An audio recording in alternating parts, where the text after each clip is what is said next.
السلام علیکم ورحمۃ اللہ وبرکاتہ۔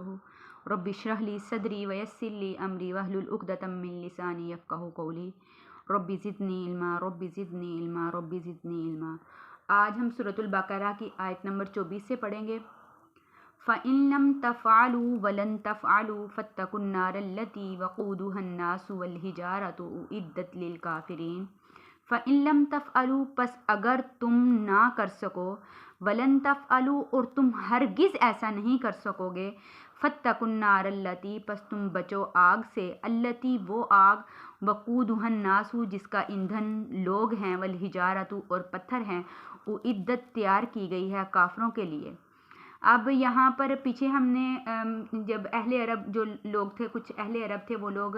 اس کے لیے اپنے قصیدے جو تھے وہ ایک دوسرے کو، جو اچھا قصیدہ ہوتا تھا اپنی فصاحت اور بلاغت کا، تو وہ کعبہ شریف پر لٹکا دیتے تھے۔ تو انہوں نے جب قرآن پاک نازل ہوا تو ان کو بھی کہا گیا کہ اگر تم لوگ کوئی صورت لے آؤ یا کوئی آیت لے آؤ، تو ان کے لیے یہ آیت کا، ان کے لیے یہ حکم تھا کہ اگر تم ایسا نہ کرو اور تم ہرگز ایسا نہیں کر سکو گے۔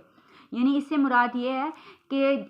اس آیت میں فرمایا کہ تم ہرگز قرآن کے مقابلے میں اس جیسی کوئی صورت بنا کر نہیں لا سکتے اور کبھی بھی نہیں لا سکو گے اس دنیا میں، رہتی دنیا کے لیے قرآن کے لیے قرآن جو ہے یہ پیشن گوئی کی گئی ہے کہ اس جیسا کوئی بھی جماعت یا کوئی فرقہ یا کوئی فرد اس طرح کی صورت یا آیت نہیں بنا سکتا، کیونکہ یہ دونوں پیشن گوئیاں جو ہیں وہ کیا ہیں؟ صادق ہیں، سچی ہیں، سب کے سامنے ہیں، کیونکہ حضرت محمد صلی اللہ علیہ وآلہ وسلم کی نبوت عام ہے۔ تمام افراد انسانی جب تک اس دنیا میں رہیں گے، ان پر فرض ہے کہ آپ پر ایمان لائیں، آپ کا دین قبول کریں۔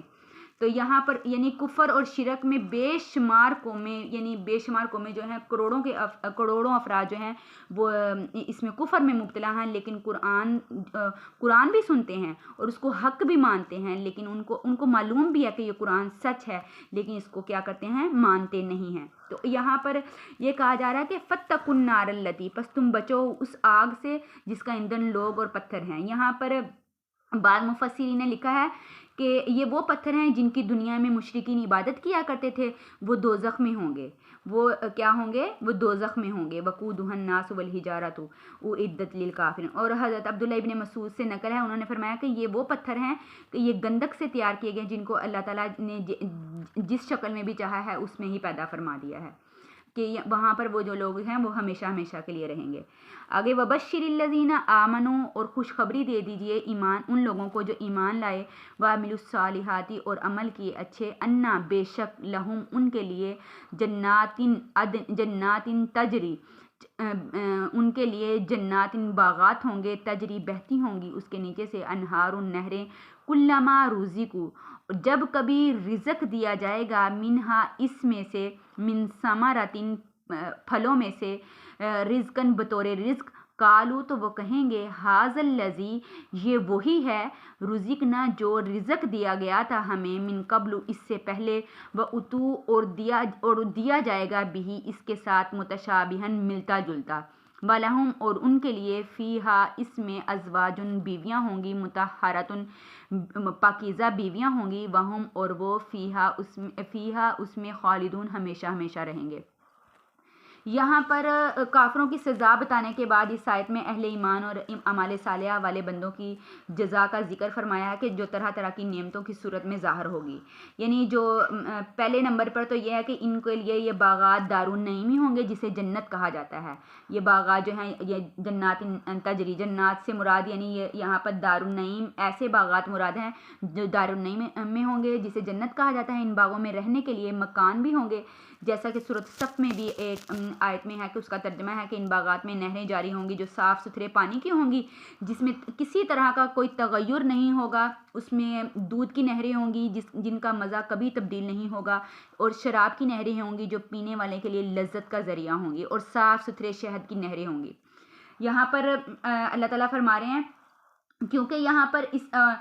پر اس کے بعد یہ جو آپ کو رزق کلما رزقوا منہا، یہاں سے رزق سے مراد یعنی ایسے وہ لوگ کہیں گے کہ یہ تو وہی رزق ہے، یعنی یہ تو وہی پھل ہیں جو ہمیں دنیا کے اندر اللہ تعالیٰ نے دیے تھے، یعنی ان کا ذائقہ، حضرت عبداللہ ابن مسعود نے فرمایا کہ جنت کے پھلوں میں دنیا میں کوئی پھل نہیں، بس ناموں کی مشابہت ہے، یعنی پھلوں کو دیکھ کر اہل جنت کہیں گے یہ سیب ہیں، یہ انار ہیں، ہم نے اس کو دنیا میں کھایا تھا لیکن وہ مزے میں کیا ہوں گے، دنیاوی پھل کی طرح نہیں ہوں گے، ان کا مزہ جو ہوگا وہ جنت کے اعتبار سے ہوگا۔ تو یہاں پر اور آگے اس کے بعد اقال، تو وہ کہا جائے گا جب کبھی ان کو رزق دیا جائے گا، اس میں سے من ثمراتن، رزق میں سے پھلوں میں سے، رزقن بطور رزق، قالو تو وہ کہیں گے یہ وہی رزق ہے جو ہمیں دیا گیا تھا اس سے پہلے، وہ اتو اور وہ دیے جائیں گے، یعنی اس سے ملتا جلتا ان کو رزق دیا جائے گا، وَلَهُمْ فِيهَا أَزْوَاجٌ مُطَهَّرَةٌ، اور ان کے لیے اس میں کیا ہوں گی، پاکیزہ بیویاں ہوں گی۔ تو یہاں پر کچھ جو ہیں حضرت عبداللہ ابن عباس سے منقول ہے کہ یعنی وہ گندگی اور تکلیف دینے والی چیز سے پاک ہوں گی، اور دوسرا قول یہ ہے کہ حضرت مجاہد فرماتے ہیں کہ وہ بیویاں ہوں گی یعنی جو حیض سے پاک ہوں گی، پخانہ پیشاب سے، ناک سے نکلنے والے بلغم سے، تھوک سے اور منی سے پاک ہوں گی، یعنی یہ یہاں پر یہ، اور وہ وہم فیہا خالدون، یعنی اہل جنت جو ہے ہمیشہ ان باغوں میں رہیں گے، نہ وہاں سے نکلیں گے اور نہ ہی وہ نکالے جائیں گے، کیونکہ وہ زندگی جو ہے وہ کیا ہے، آخرت کی نعمتیں جو ہیں ابدی ہیں، دائمی ہیں، ہمیشہ کے لیے ہیں، ان کے زوال اور چھن جانے کا کوئی ہمیں ڈر نہیں ہوگا، زندگی بھی دائمی ہوگی۔ آگے اس کے بعد ان اللہ لا یستحیی، بے شک اللہ تعالیٰ لا یستحیی نہیں شرماتا، ان یضربا یہ کہ بیان کرے، مثلا مثال، ما بعوضۃ مچھر کی، فما فوقہا یا اس سے بھی بڑھ کر، فاما الذین پس بہرحال وہ لوگ، آمنو جو ایمان والے ہیں، جو ایمان لائے، فیعلمون پس وہ جانتے ہیں، انہ الحق بے شک یہ سچ ہے، یعنی اللہ تعالیٰ جو بھی مثال بتائیں، انہ الحق جو بھی مثال بیان کریں، انہ الحق یہ مثال جو ہے وہ حق ہے، من ربہم ان کے رب کی طرف سے، واما الذین اور بہرحال وہ لوگ جنہوں نے کفر کیا، فیقولون پس وہ کہتے ہیں، ماذا اراد اللہ کس چیز کا ارادہ کرتے ہیں اللہ تعالیٰ، بہذا مثلا اس مثال کو بیان کر کے، یضل گمراہ کرتا ہے، بھی اس کے ساتھ بہت زیادہ کو، اللہ تعالیٰ جس کو چاہتا ہے گمراہ کرتا ہے، ویہدی اور وہ ہدایت دیتا ہے اس کے ساتھ، بھی اس کے ساتھ کثیرن بہت زیادہ لوگوں کو، وما یضل اور نہیں وہ گمراہ کرتا اس کے ساتھ، الا الفاسقین مگر نافرمانوں کو۔ یہاں پر کچھ لوگ جو تھے وہ کہتے تھے کہ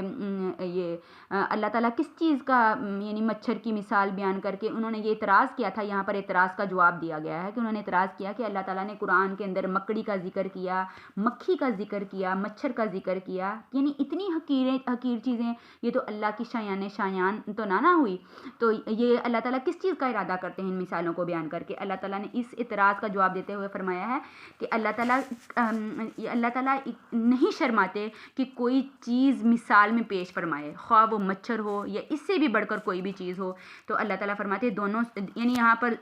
دونوں چیز آ جاتی ہیں کہ حقارت اور چھوٹا ہونے میں چھوٹا بڑھ کر ہو، یعنی یا